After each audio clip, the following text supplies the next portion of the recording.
Hello, this is Mike, NoStressMike.com. We're talking more on the BS, the brainstorming. And let's see, oh man, what it is, I'm going to bring you out here to, I'd say it was laundry day for me. I did laundry today. So, but anyway, I got you out here on the porch, and you can see, see this is where I'm living. Oh yeah, see the building with the crane on it? Right to the left of it, there's a smaller cluster of buildings. That's where I go now. That's where I go to eat now. Like I say, my range with my motorcycle has got me so I can go further out. And you got to remember, it used to be, let's see, I would eat over here in those buildings, right over there. Down below there, they've got shopping and stuff like that. That's as far as I could walk. That's my walking range, was right there.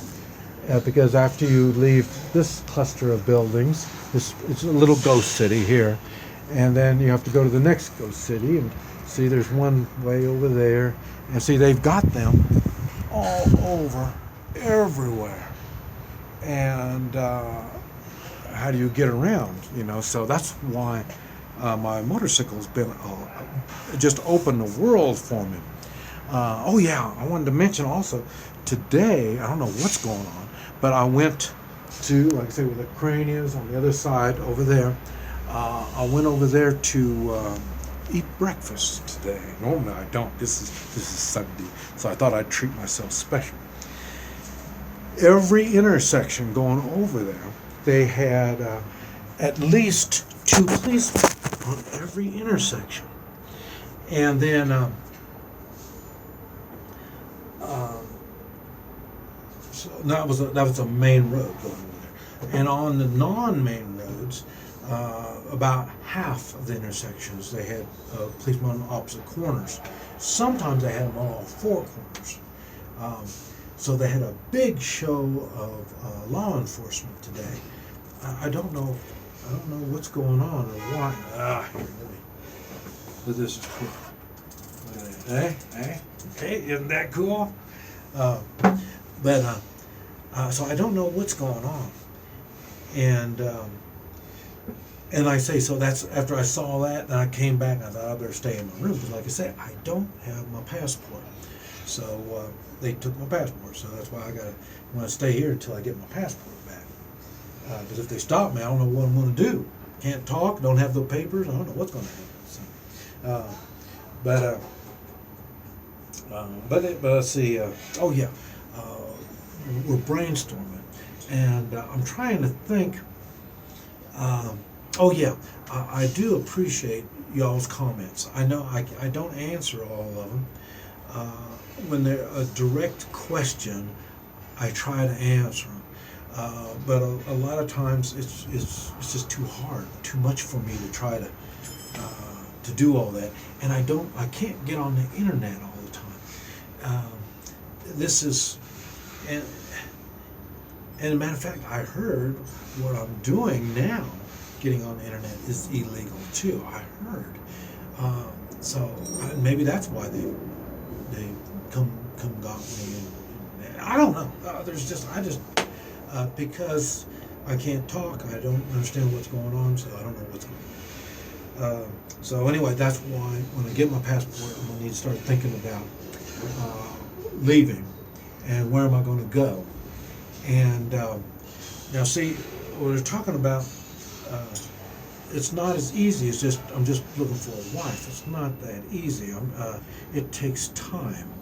I mean, I'm not just going like, I had one crazy comment that said, that's the human trafficking, you can't go buy people. Yeah, I mean, so some of the, and it's, what do they call them, trolls?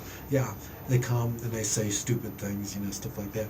Now, there's one, and it's a gal, and she's been bad mouthing me too. So, but now she is a Russian, and I thought I was going to go check her out. Man, she's definitely communist mind.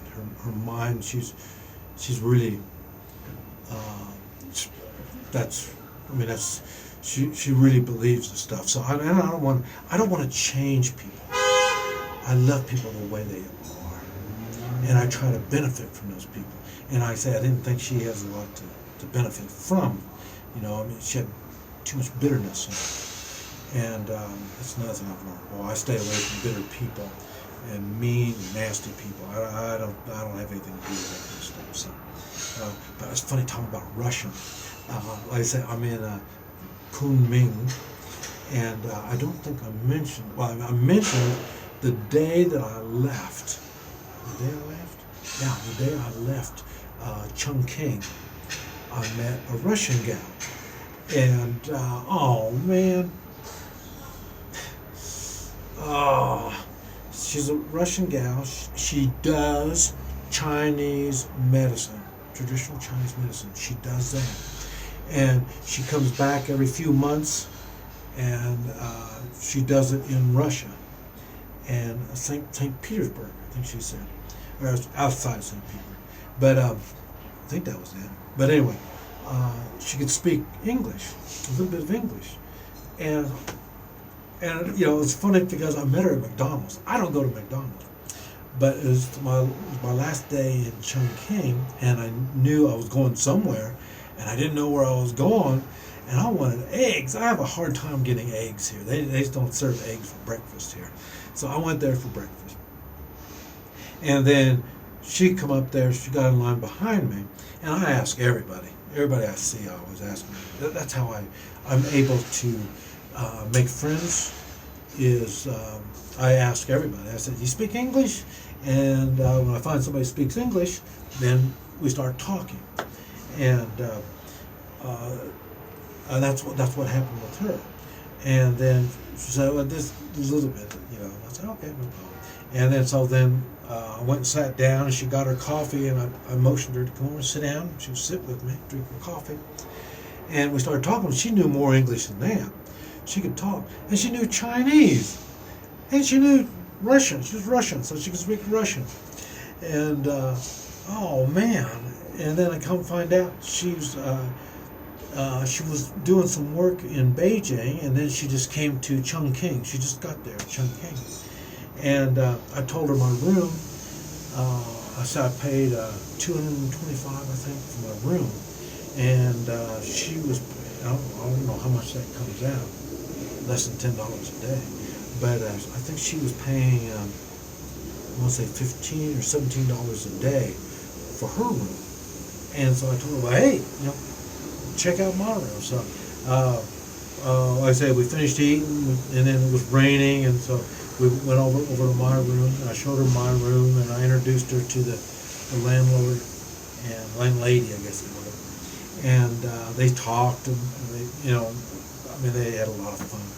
And of course, they talked about me because, you know, like I say, nobody could believe that I am not where people speak English. I mean, most people are in Beijing and Shanghai, towards the east, toward the coast.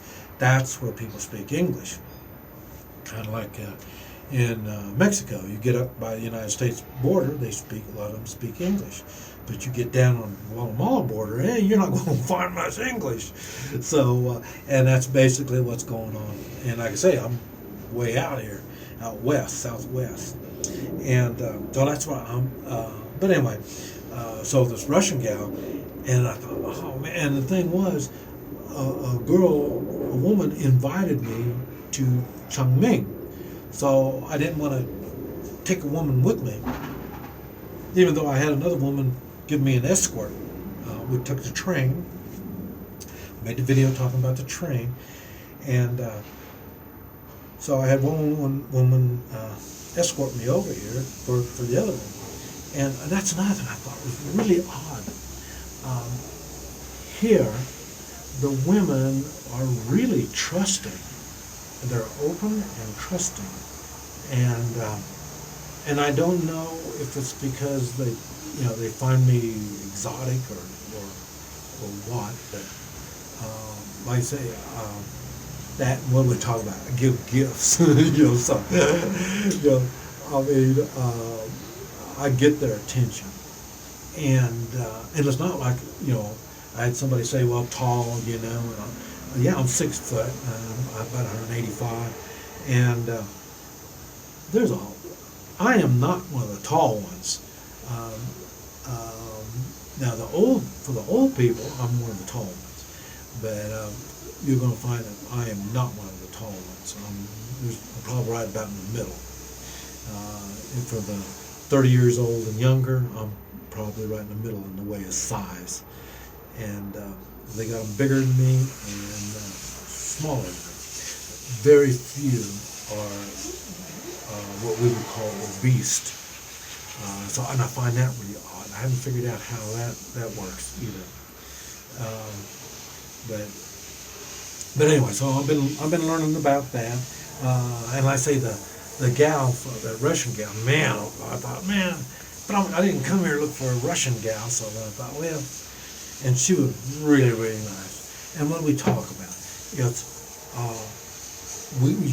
you look for someone that has something to offer you, and then you have something to offer them. And if you both need each other for whatever the reason is, that's how you're going to get a companionship. And this companionship will turn into